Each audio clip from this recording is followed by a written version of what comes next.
Hello दोस्तों, आज है 12 मार्च 2025 दिन बुधवार का। हिंदी तिथि फाल्गुन शुक्ल त्रयोदशी। और आइए बात करते हैं आज के मुख्य समाचार, बड़ी खबरें, देश और दुनिया का ताजा अपडेट लेकर हाजिर हो गए। किसान सम्मान निधि से जुड़ा महत्वपूर्ण अपडेट जानेंगे। कर्मचारियों के लिए भी बड़ी खबर आई है। पढ़ने वाले बच्चों के लिए, आम जनता से जुड़े महत्वपूर्ण अपडेट जानेंगे। देश के अलग अलग राज्यों की ओर से, सरकारों की ओर से बड़ी घोषणाएं की गई है। वीडियो में आपको बहुत मजा आने वाला है। पूरा वीडियो आप ध्यान से आखिर तक जरूर देखते रहिएगा, है ना। तो बिना टाइम विलंब के शुरुआत करते हैं आज की पहली बड़ी खबर। सबसे पहले आपको बताएं कि प्रधानमंत्री नरेंद्र मोदी मॉरिशस की 2 दिवसीय यात्रा पर पहुंचे हैं। मॉरिशस में प्रधानमंत्री नरेंद्र मोदी का जोरदार स्वागत किया गया। आज राष्ट्रीय दिवस समारोह में शिरकत करेंगे। पीएम मोदी की इस यात्रा का मुख्य उद्देश्य भारत और मॉरिशस के बीच संबंधों को और मजबूत करना है और दोनों देशों के बीच सहयोग को बढ़ावा देना है। आज 12 मार्च को मॉरिशस अपना राष्ट्रीय दिवस मनाता है। वहीं आपको बताएं, पीएम मोदी को मॉरिशस का सर्वोच्च नागरिक सम्मान भी दिया गया है और ये पुरस्कार पाने वाले पहले भारतीय बने हैं। मॉरिशस ने पीएम मोदी को अपने देश का सर्वोच्च सम्मान the grand commander of the order of the star and की ऑफ द इंडियन ओशन देने का ऐलान किया है। प्रधानमंत्री मोदी मॉरिशस का सर्वोच्च सम्मान पाने वाले पहले भारतीय बने हैं। यह किसी विदेशी राष्ट्र द्वारा प्रधानमंत्री मोदी को दिया गया 21वां अंतर्राष्ट्रीय पुरस्कार है। मंगलवार को पीएम मोदी ने मॉरिशस के राष्ट्रपति और प्रधानमंत्री से मुलाकात की और इस दौरान प्रधानमंत्री ने मॉरिशस के राष्ट्रपति को पीतल और तांबे के बर्तन में महाकुंभ का जल भी भेंट किया, बिहार का मखाना भेंट किया। प्रधानमंत्री मोदी ने मंगलवार को मॉरिशस में भारतीय प्रवासियों को संबोधित किया। साथ ही पीएम मोदी ने 10 साल पहले अपनी मॉरिशस यात्रा को भी याद किया। वहीं मॉरिशस में प्रधानमंत्री मोदी ने कहा कि यहां से होली का रंग लेकर जाऊंगा और आपके लिए महाकुंभ का पवित्र जल लाया हूं। पीएम मोदी ने कहा कि इस पवित्र जल को 12 मार्च को गंगा तालाब को अर्पित किया जाएगा। मॉरिशस पूर्वी अफ्रीका में मौजूद एक देश है जो कि भारत हिंद महासागर के जरिए भारत से सीधे तौर पर जुड़ता है। लोकेशन के हिसाब से ये पश्चिमी हिंद महासागर में आता है और इसके चलते कूटनीतिक तौर पर भी ये देश भारत के लिए काफी महत्वपूर्ण है। और तो और आपको बताएं कि मौजूदा समय में मॉरिशस की जो 12 लाख की आबादी है, इसमें से करीब 70% जनसंख्या भारतवंशियों की है। वहीं मॉरिशस में धर्मों की बात करें तो यहाँ पर हिंदू धर्म को मानने वाले करीब 48% हैं, 32% ईसाई और 18% मुस्लिम आबादी है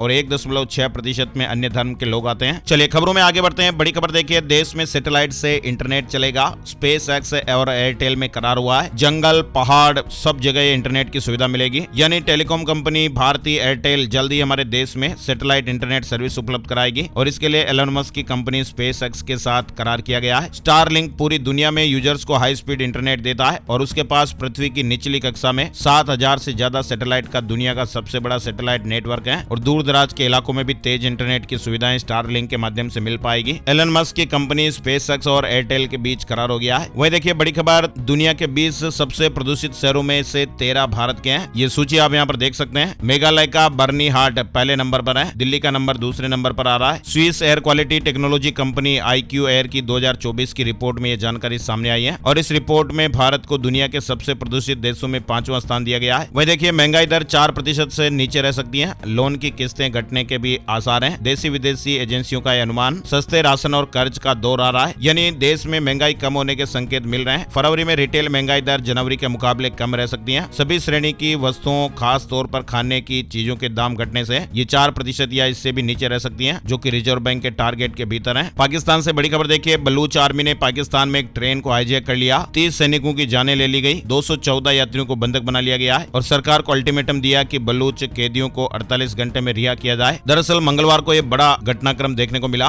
पाकिस्तान में बलूच लिबरेशन आर्मी है और इसने मंगलवार को जाफर एक्सप्रेस पर हमला करके उसे हाईजैक कर लिया। BLA ने एक बयान जारी कर बताया कि 214 पैसेंजर को बंधक बना रखा है और 30 पाकिस्तानी सैनिकों की जानें ले ली हैं। पाकिस्तान में ये बलूचिस्तान लिबरेशन आर्मी क्या है, आपको बताएं कि बलूचिस्तान में कई लोग ये मानते हैं कि भारत पाकिस्तान बंटवारे के बाद वे एक आजाद देश के तौर पर रहना चाहते थे, लेकिन बिना उनकी मर्जी से उन्हें पाकिस्तान में शामिल कर दिया गया था। ऐसा नहीं हुआ, इसलिए बलूचिस्तान में सेना और लोगों का संघर्ष आज भी जारी है। बलूचिस्तान में आजादी की मांग करने वाले तो कई संगठन हैं, मगर बलूचिस्तान लिबरेशन आर्मी यानी BLA जो संगठन है, ये बहुत ही ज्यादा ताकतवर है। BLA बलूचिस्तान को पाकिस्तानी सरकार और चीन से मुक्ति दिलाना चाहता है। पाकिस्तान सरकार ने बलूचिस्तान लिबरेशन आर्मी को साल 2007 में आतंकी संगठनों की सूची में भी शामिल किया था। पाकिस्तान, ब्रिटेन और अमेरिका तो इसे आतंकी संगठन मानते हैं और इसी ने पाकिस्तान में इस ट्रेन को हाईजैक किया है। 30 सैनिकों की जानें ले ली और 214 यात्रियों को बंधक बना दिया गया है और सरकार को, पाकिस्तान सरकार को वहां अल्टीमेटम दिया गया है और कहा कि बलूच कैदियों को 48 घंटे में रिहा कर दिया जाए। वही देखिए साइबर अटैक से देश को भारी नुकसान हुआ है। वित्त मंत्रालय ने जानकारी दी है। देश में साइबर क्राइम के जरिए ठगी की घटनाओं में लगातार बढ़ोतरी हो रही है। सरकार ने बताया कि बीते दिसंबर तक स्कैमर्स ने देश में 107 करोड़ रुपए से ज्यादा पैसे लोगों के अकाउंट से उड़ाए हैं। जम्मू कश्मीर के 2 संगठनों अवामी एक्शन कमेटी JKIM पर सरकार ने बड़ा एक्शन लिया है। 5 साल के लिए इन पर बैन लगा दिया है। वही देखिए फिर पांव पसार रहा H1N1 वायरस। 516 लोग संक्रमित, 6 मरीजों की जानें भी जा चुकी हैं। दरअसल आपको बताएं जनवरी 2025 में भारत के 16 राज्यों में स्वाइन फ्लू के 516 मामले सामने आए, जिनमें 6 लोगों की जानें चली गई। केरल में सबसे ज्यादा जाने गई। NCDC ने दिल्ली, कर्नाटक, केरल और तमिलनाडु में स्थिति गंभीर बताई है और निगरानी बढ़ाने की अपील भी की है। स्वाइन फ्लू यानी H1N1 वायरस का जो संक्रमण है वो फिर से पांव पसार रहा है और देश के 8 राज्यों में काफी तेजी से इसका प्रसार बढ़ा है ना। और बड़ी खबर देखिए, मंगलवार को जारी ट्राई की एक रिपोर्ट में कहा गया कि दिसंबर 2024 में भारत में कुल टेलीफोन सब्सक्राइबर बेस मामूली रूप से बढ़कर 118.99 करोड़ हो गया है, जिसमें जियो ने मोबाइल और फिक्स्ड लाइन दोनों क्षेत्रों में सबसे ज्यादा ग्राहक जोड़े हैं। एलन मस्क ने बड़ा आरोप लगाया एक्स पर साइबर अटैक के पीछे यूक्रेन को जिम्मेदार बताया। कहा कि वहां के IP एड्रेस से हमले हुए हैं। आपको बताएं अभी एक्स यानी ट्विटर जो है वो सोशल मीडिया प्लेटफॉर्म अभी हाल ही में 3.5 घंटे डाउन हो गया था और दुनिया के सबसे अमीर कारोबारी एलन मस्क ने आरोप लगाया कि सोशल मीडिया प्लेटफॉर्म एक्स के डाउन होने के पीछे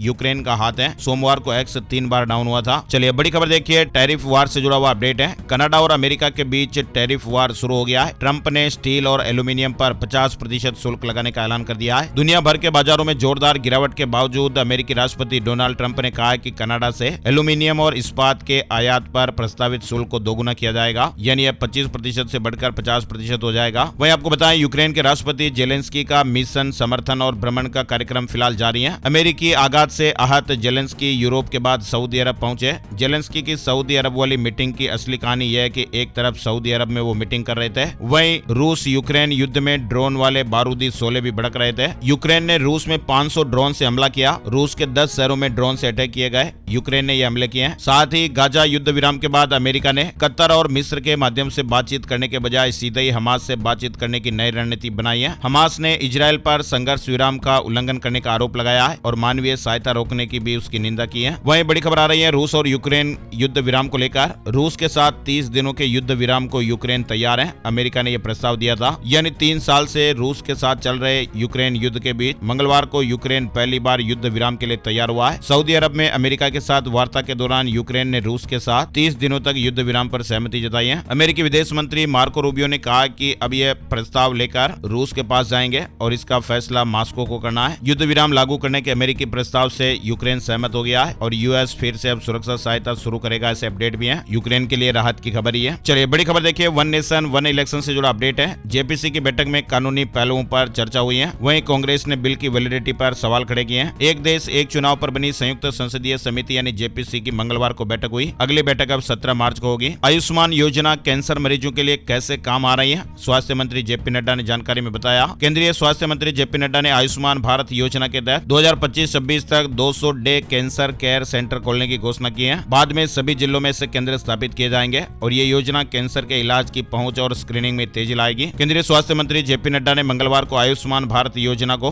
कैंसर के इलाज में बेहद उपयोगी बताया है। वहीं देखिए दिल्ली की नई सरकार नई ईवी पॉलिसी लेकर आई है। सीएनजी व्हीकल की छुट्टी होगी। दिल्ली में भारतीय जनता पार्टी की सरकार बनने के बाद से ही लगातार कई बड़े फैसले लिए जा रहे हैं और हाल ही में दिल्ली सरकार ने अपनी नई ईवी नीति 2.0 जारी कर दी है, जिसका लक्ष्य साल 2027 तक 95% नए वाहनों को इलेक्ट्रिक बनाना है। जीएसटी दरें कम होने से खपत और रोजगार में बढ़ोतरी होगी। तंबाकू उत्पादों पर 35% का नया जीएसटी स्लैब भी संभव है। उधर देखिए माता वैष्णो देवी के दरबार में श्रद्धालुओं का जन सैलाब अब देखने को मिल रहा है। व्यापारियों वर्ग में भी खुशी की लहर है। माँ वैष्णो देवी के भक्तों के लिए गुड न्यूज है। माँ वैष्णो देवी यात्रा सुहावने मौसम के बीच जारी है। श्रद्धालुओं को ठंडी हवाओं का सामना भी करना पड़ रहा है, लेकिन अब यात्रा में कोई कमी नहीं आ रही है। सोमवार को हल्की बारिश के बावजूद भी 12,500 से अधिक श्रद्धालुओं ने मां के दरबार में हाजिरी लगाई और इस साल अब तक 11 लाख से अधिक श्रद्धालु मां वैष्णो देवी के दर्शन कर चुके हैं। बांग्लादेश से जुड़ा महत्वपूर्ण अपडेट देखिए, शेख हसीना पर बांग्लादेश कोर्ट का पहला बड़ा फैसला। अदालत ने उनके और उनके परिवार के सदस्यों पर यात्रा प्रतिबंध लगा दिए हैं। परमाणु ऊर्जा संयंत्र परियोजना में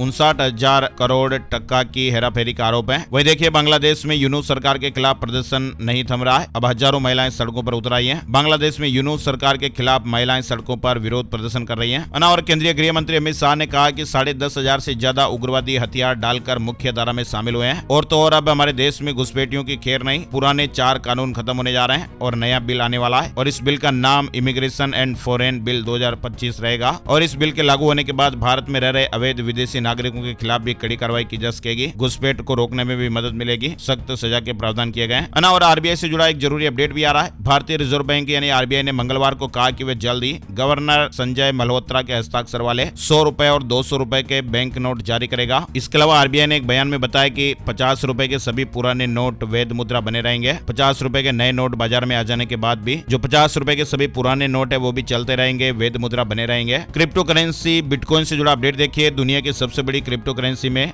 बिटकॉइन की साख में लगातार गिरावट देखने को मिल रही है। शेयर बाजार की तरह क्रिप्टो करेंसी का मार्केट भी लगातार धाराशायी हो रहा है। और अगर बात करें दुनिया की सबसे बड़ी क्रिप्टो करेंसी की, तो बिटकॉइन की कीमत में 50 दिनों में करीब $32,500 यानी कि करीब 30% की गिरावट देखने को मिल चुकी है। पीएम इंटर्नशिप योजना 2025 के लिए रजिस्ट्रेशन प्रक्रिया की तारीख को आगे बढ़ा दिया गया है। अब आवेदन की अंतिम तारीख 31 मार्च 2025 निर्धारित की गई है। इस योजना के तहत 21 से 24 साल के युवा आवेदन कर सकते हैं। pminternship.mca.gov.in ऑफिशियल वेबसाइट है जहां पर आवेदन की सुविधा दी जा रही है। बड़ी खबर देखिए, इंडसइंड बैंक का शेयर 27% टूट गया। डेरिवेटिव अकाउंट में गड़बड़ी इसका कारण बताया जा रहा है। वहीं खबर है कि बैंक की नेटवर्थ 2000 करोड़ रुपए तक घट सकती है। इंडसइंड बैंक के शेयरों में मंगलवार यानी 11 मार्च को बड़ी गिरावट रही। नवंबर 2020 के बाद किसी एक दिन में यह सबसे बड़ी गिरावट रही। शेयर मार्केट में इन्वेस्ट करने वालों के लिए और बड़ी अपडेट खबर आई है। एनएससी ने निफ्टी केमिकल्स इंडेक्स लॉन्च किया है। नया इंडेक्स निफ्टी 500 में शामिल केमिकल सेक्टर के स्टॉक की परफॉर्मेंस को ट्रैक करेगा। शेयर मार्केट अपडेट में आपको बताएं, सेंसेक्स 12 अंकों की गिरावट के साथ 74,102 के स्तर पर बंद हुआ। निफ्टी में 37 अंकों की तेजी रही और ये 22,497 के स्तर पर बंद हुआ है। यूपीआई रुपए कार्ड यूज करने पर देना पड़ सकता है चार्ज। सरकार एक बार फिर मर्चेंट फीस लागू करने पर विचार कर रही है। ऐसे अपडेट खबरें आ रही हैं। वहीं देखिए, अलर्ट करने वाली खबर, क्रिकेट मैच देखते वक्त 14 साल की एक छात्रा की जान चली गई। बताया जा रहा है कि कोहली के आउट होने पर छात्रा को हार्ट अटैक आ गया था। उत्तर प्रदेश के देवरिया से जुड़ी खबर है। यूपी में 6 महीने बाद स्मार्ट होगी गाड़ियों की आरसी, चिप में रहेगी पूरी जानकारी। उत्तर प्रदेश के वाहन मालिकों को गाड़ियों की स्मार्ट आरसी मिलने वाली है। उत्तर प्रदेश सरकार ने मंगलवार को इसकी मंजूरी दे दी और इसका फायदा लखनऊ के करीब 21 लाख और उत्तर प्रदेश के करीब 8.5 करोड़ वाहन मालिकों को मिलेगा। करीब 6 महीने के बाद लोगों को अब स्मार्ट आरसी मिलनी शुरू हो जाएगी। डीएल की तरह ये स्मार्ट आरसी मिलेगी। बिहार में बच्चों की मोबाइल लत चिंताजनक बताई जा रही है। 7 से 18 साल के 78% बच्चे रोज 8 घंटे तक मोबाइल में व्यस्त देखने को मिल रहे हैं। बिहार बाल अधिकार संरक्षण आयोग के सदस्य डॉक्टर सुग्रीव कुमार दास ने बांका में 3 दिवसीय दौरे के दौरान ये चिंताजनक आंकड़े साझा किए हैं। छोटे बच्चों में मोबाइल गेमिंग की लत भी बढ़ रही है। पंजाब सरकार की कैबिनेट मीटिंग 13 मार्च को, इस दौरान बजट तारीखों का ऐलान भी हो सकता है। हालांकि अभी तक मीटिंग का एजेंडा जारी नहीं किया गया है। पंजाब में भारतीय सेना में भर्ती निकली है। 3 जिलों के युवा आवेदन कर सकते हैं। ऑनलाइन रजिस्ट्रेशन आज यानी 12 मार्च से शुरू हो रहे हैं, जो 10 अप्रैल 2025 तक जारी रहेंगे। joinindianarmy.nic.in वेबसाइट के माध्यम से आवेदन कर सकते हैं। हिमाचल कैबिनेट के फैसले भी आपको बताते हैं। हिमाचल प्रदेश के मुख्यमंत्री सुखविंदर सिंह सुक्खू जी की अध्यक्षता में मंगलवार को कैबिनेट मीटिंग में कई महत्वपूर्ण फैसले लिए गए और इसमें नई एक्साइज पॉलिसी को भी मंजूरी प्रदान की गई है। बीपीएल परिवारों के लिए आय सीमा 36,000 रुपए से बढ़ाकर 50,000 रुपए करने का निर्णय लिया गया और भी कई बड़े फैसले लिए गए। हिमाचल में नौकरी के लिए आवेदन करने वालों को भी राहत दी गई है। सीएम ने कहा कि सेल्फ डिक्लेरेशन दे सकेंगे युवा। पटवारी और कानून को हड़ताल का असर नहीं पड़ेगा। उत्तराखंड के 4 शहरों में हवाई सेवा शुरू हुई है। मसूरी, नैनीताल और बागेश्वर को हवाई कनेक्टिविटी से जोड़ा गया है। सीएम ने कहा कि पर्यटन को बढ़ावा मिलेगा। देहरादून से नैनीताल, बागेश्वर और मसूरी हेली सेवा शामिल है, जबकि हल्द्वानी से बागेश्वर हेली सेवा का भी शुभारंभ किया गया। दिल्ली पुलिस ने एक फेक कॉल सेंटर का बड़ा भंडाफोड़ करते हुए 18 आरोपियों को गिरफ्तार किया है। ये सभी लोग बेरोजगार युवाओं को नौकरी देने का झांसा देते थे और इसके बदले में मोटी रकम ऐंठ रहे थे। गुरुग्राम में घरों की रिकॉर्ड बिक्री 1 लाख करोड़ के पार पहुंचा रियल्टी मार्केट। पीएम किसान सम्मान निधि योजना पर एक बड़ी खबर आ रही है। अब तक शामिल नहीं हो सके पात्र किसानों को भी जोड़ेगी सरकार, पिछली किस्तें भी मिलेंगी। बड़ी खबर आ रही है। केंद्रीय कृषि मंत्री शिवराज सिंह चौहान ने लोकसभा में कहा कि सरकार पीएम किसान सम्मान निधि योजना के तहत उन सभी पात्र किसानों को 6,000 रुपए की वार्षिक सहायता देने को तैयार है जो अब तक इस योजना से नहीं जुड़े हैं। फोन पे के रजिस्टर्ड यूजर्स की संख्या 60 करोड़ के पार पहुंच गई है। को फाउंडर ने कहा कि हमारे लिए गर्व की बात है। भारत में मान्यता प्राप्त स्टार्टअप की संख्या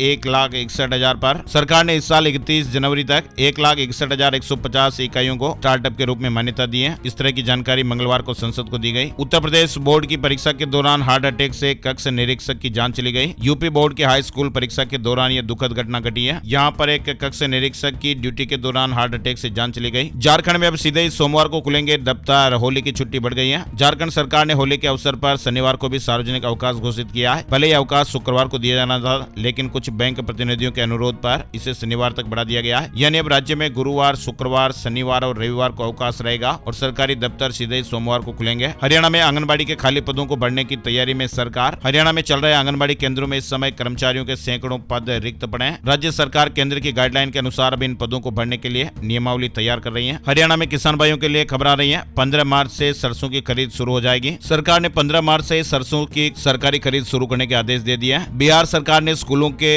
MDM मेन्यू में बदलाव किया है। बर्ड फ्लू के चलते अब बच्चों को अंडा नहीं दिया जाएगा। इसके बदले में उन्हें मौसमी फल, सेव, केला वगैरह दिया जाएगा। शिक्षा विभाग ने इस संबंध में एक लेटर जारी कर दिया है। उत्तर प्रदेश में देखिए जेवर एयरपोर्ट का विस्तार किया जाएगा। योगी सरकार ने भूमि अधिग्रहण के प्रस्ताव को मंजूरी दे दी है। फेज 2 और फेज 3 के निर्माण के लिए भूमि अधिग्रहण किया जाएगा। दिल्ली वालों के लिए गुड न्यूज आ रही है। राजधानी दिल्ली में 24 घंटे निर्बाध जलापूर्ति की शुरुआत विनय मार्ग से करने का फैसला लिया गया है। वहीं देखिए केंद्र और दिल्ली सरकार के बीच समझौता हुआ है। यमुना में नौका विहार होगा, 5 सुविधाएं मिलेगी। दिल्ली की यमुना नदी में पर्यटक जल्द ही नौका विहार कर सकेंगे। दिल्ली सरकार ने सोनिया विहार से जगतपुर स्थित शनि मंदिर तक यमुना में बोट टूरिज्म और फेरी सेवा शुरू करने के लिए बड़ा कदम उठाया है। 7 से 8 किलोमीटर लंबा सफर होगा। मुंबई के लीलावती अस्पताल में 1500 करोड़ रुपए का घोटाला, पूर्व ट्रस्टियों पर केस दर्ज किया गया है। अस्पताल का संचालन करने वाले चैरिटेबल ट्रस्ट ने पूर्व ट्रस्टियों और उनसे जुड़े लोगों पर घोटाले का आरोप लगाया है। केरल से एक बड़ी खबर सामने आ रही है। केरल के कन्नूर में एक 18 साल की लड़की की जान चली गई। किस कारण से ये जान गई आप देखिए। दरअसल बच्ची ने फिट होने के लिए ऑनलाइन डाइट प्लान देखा था और फिर खाना छोड़ दिया था। वह कई महीनों से बिना कुछ खाए पिए डाइट कर रही थी और ऑनलाइन डाइट प्लान को फॉलो कर रही थी, जिसके चलते उसकी हालत बिगड़ती चली गई और उसे हॉस्पिटल में एडमिट कराना पड़ा और उसका वजन सिर्फ 24 किलो बचा। 12 दिन वेंटिलेटर पर रहने के बाद उसने जान गंवा दी। यानी आज के समय में हर कोई फिट दिखना पसंद करता है। लड़के लड़कियां अक्सर स्लिम दिखने के लिए बहुत कुछ करते हैं और कई बार वे फिट और स्लिम बनने के लिए खाना भी छोड़ देते हैं। लेकिन कभी कभी ज्यादा डाइटिंग जानलेवा भी साबित हो सकती है, जो इंसान को ही खत्म कर देती है। और ऐसा ही ये मामला केरल से सामने आ रहा है, जहाँ पर एक लड़की ने फिट होने और वजन कम करने के चक्कर में खाना छोड़ दिया और उसके बाद बच्ची की जान चली गई। इस बात को उसने अपने घर वालों से भी छुपाया था और खामोशी से वो एक्सरसाइज करती रही, खाना भी छोड़ दिया। डॉक्टर्स का कहना है कि युवा सोशल मीडिया पर आने वाले डाइट प्लान को फॉलो करने से बचें। सरकार ने कुश्ती महासंघ पर लगा निलंबन हटाया। डोमेस्टिक और इंटरनेशनल टूर्नामेंट के लिए टीम चयन हो सकेगा। 15 महीने पहले WFI को बैन किया था। खेल मंत्रालय ने मंगलवार को भारतीय कुश्ती महासंघ पर से बैन हटा दिया है। राजस्थान में होली पर 8 जिलों में बारिश का अलर्ट। राजस्थान में वैसे कई इलाकों में हीट वेव का दौर भी शुरू हो गया है। बाड़मेर, जालौर में तो पारा 40 डिग्री सेल्सियस के पार पहुंच गया। होली के दिन बीकानेर, जयपुर, भरतपुर संभाग के 8 जिलों में बादल छाने और कहीं कहीं हल्की बारिश होने की संभावना जताई गई है। हरियाणा में भी आज से 3 दिन बारिश के आसार हैं। 12 से 14 मार्च तक कुछ इलाकों में बारिश होने का अनुमान जताया गया है। पंजाब में भी कुछ जिलों में कल से मौसम में बदलाव देखने को मिल सकता है। 13 और 14 मार्च को कुछ इलाकों में बारिश का अलर्ट रहेगा। हिमाचल प्रदेश में ताजा बर्फबारी हो रही है। हेवी स्नोफॉल का अलर्ट भी है। टूरिस्टों को ऊंचे क्षेत्रों में नहीं जाने की सलाह दी गई है। चलिए आगे बढ़ते हैं। बड़ी खबर, राजस्थान कोचिंग सेंटर्स बिल 2025 राज्य कैबिनेट में पास हो गया है। चीफ मिनिस्टर भजनलाल शर्मा की कैबिनेट मीटिंग में इस बिल को पास किया गया ताकि कोचिंग सेंटर्स के कामकाज पर नजर रखी जा सके और स्टूडेंट की मेंटल हेल्थ का भी ख्याल रखा जा सके। असेंबली के आने वाले सेशन में इस बिल को बहस के लिए लाया जाएगा। वहीं देखिए राजस्थान में जयपुर का सरकारी इंजीनियर, 50 से ज्यादा प्लॉट का मालिक, 1 करोड़ 34 लाख रुपए के म्यूचुअल फंड और शेयर भी मिले। इनकम से 253% ज्यादा कमाई निकली। जयपुर में एंटी करप्शन ब्यूरो यानी ACB की टीम ने जयपुर विकास प्राधिकरण JDA के अधीक्षण अभियंता के 7 ठिकानों पर सर्च किया और इस दौरान कर्मचारी के घर से 13 लाख रुपए नकद, 100 से अधिक प्रॉपर्टियों के दस्तावेज, 1 करोड़ 34 लाख रुपए के म्यूचुअल फंड में निवेश के डॉक्यूमेंट भी मिले। 7 बैंक खातों में करीब 30 लाख रुपए मिले। राजस्थान में नए आंगनबाड़ी केंद्र खोले जाने की स्वीकृति जारी। मंत्री दिया कुमारी ने बताया कि 994 आंगनबाड़ी केंद्रों का संचालन शुरू हो गया है। वहीं अब दूर दराज के इलाकों में भी रोबोटिक सर्जरी की सुविधा मिलेगी। टेली सर्जरी यूनिट से घर के पास ही आप ये सुविधा का फायदा ले पाएंगे। मरीजों को बड़े बड़े शहरों में नहीं जाना पड़ेगा। मध्य प्रदेश में विधानसभा के बजट सत्र के दूसरे दिन भी हंगामा देखने को मिला। इंदौर में जैन समाज का ऐतिहासिक आयोजन। आचार्य विशुद्ध सागर को 30 अप्रैल को मिलेगा पट्टाचार्य पद। 500 से अधिक संत शामिल होंगे। मध्य प्रदेश में न्यूनतम वेतन को लेकर सीटू का प्रदर्शन। एरियर्स और अक्टूबर 2024 से नए वेतन पुनरीक्षण की मांग को लेकर ज्ञापन सौंपे गए। मध्य प्रदेश कर्मचारी चयन मंडल ने माध्यमिक एवं प्राथमिक शिक्षक चयन परीक्षा की तारीख में बदलाव किया है। पहले यह परीक्षा 20 मार्च से शुरू होनी थी, जो अब 15 अप्रैल से प्रारंभ होगी। मध्य प्रदेश वेयर हाउसिंग के कर्मचारियों का भी विरोध। 17 मार्च से काली पट्टी बांधकर काम करेंगे, स्थायी नियुक्ति की मांग कर रहे हैं। मध्य प्रदेश में बिना मान्यता वाले कॉलेजों में एडमिशन देने पर FIR दर्ज की जाएगी। हाई कोर्ट ने आदेश दिया। वहीं लॉ स्टूडेंट ने कहा कि इन इंस्टीट्यूट के कारण भविष्य खराब हो रहा है। इंदौर बार एसोसिएशन के चुनाव 15 अप्रैल को,